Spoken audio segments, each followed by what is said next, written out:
করি সেই আমল কি জানেননি? আমি প্রত্যেক দিন 2 রাকাত নামাজ, নফল নামাজ পড়ে, ওই নফল নামাজ পড়ার পরে আমি বেলাল বারবার আল্লাহর কাছে হাতটা দইলা ডাক দিয়ে বলি, আল্লাহ আমি বেলালের জিব্বা নাই, জিব্বা কাটা গো, আমার চেহারা সুন্দর না, কিন্তু আল্লাহ আপনি আমার এমন পাওয়ার দিয়ে দিবেন আমি বেলালের দ্বারা যেন নবীর কোনোদিনও কষ্ট না হয়। জোরে কন্যা ওই বেলাল নবীর এমন বেশি মহাব্বত করত, ওই বেলাল এমন একজন পাগলা সাহাবী ছিল বাজান। আমি কেমনে বুঝাইতাম আপনাদেরকে বাজান, সময় তো হয়ে গেছে, আমি তো আর সময় দিতে পারবো না। বেলাল নবীরে খুশি করার জন্য 2 রাকাত নামাজ পড়ে। বাজান তুমি কেন বুঝো না? সাহাবায়ে কেরাম নবীর মন পাওয়ার জন্য নফল নামাজ পড়ে, আর আমরা উম্মত হইয়া নবীর জন্য করলাম কি? নবীর জন্য তো কিছুই করলাম না। ওই বেলাল এমন ভাবে নবীরে মহাব্বত করত, নবীর জন্য সব কিছু উজাড় করে দিল। এই জন্য আমার আল্লাহ বেলালে এমন ইজ্জত দিয়া দিছে, ইসলামের প্রথম মুয়াজ্জিন বানায়া দিছে কালো হাবশি বেলাল রে। কথা কন্যা ঠিক কিনা?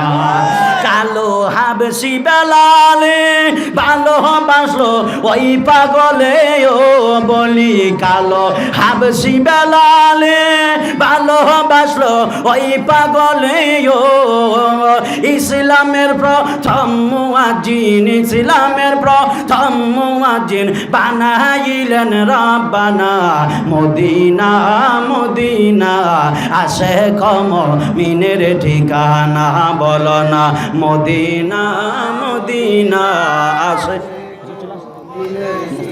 না, বলো না মদিনা, মদিনা আশিক মুমিনের ঠিকানা। হায় হায় দিদার চেয়ে কাঁদো তোমরা, দিদার চেয়ে হও না নবীর দিওয়ানা, মদিনা ঠিকানা, বলো না মদিনা, মদিনা আশিক মুমিনের ঠিকানা।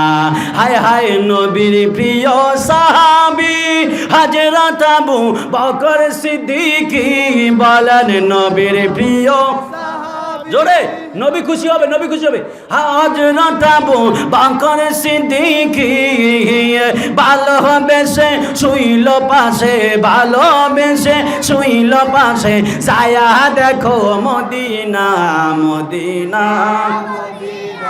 মাশাআল্লাহ, জোরে মাশাআল্লাহ। ঠিকানা বলো না মদিনা, মদিনা মিনের ঠিকানা। হায় হায় দিদার চেয়ে কাঁদো তোমরা, দিদার চেয়ে কাঁদো তোমরা,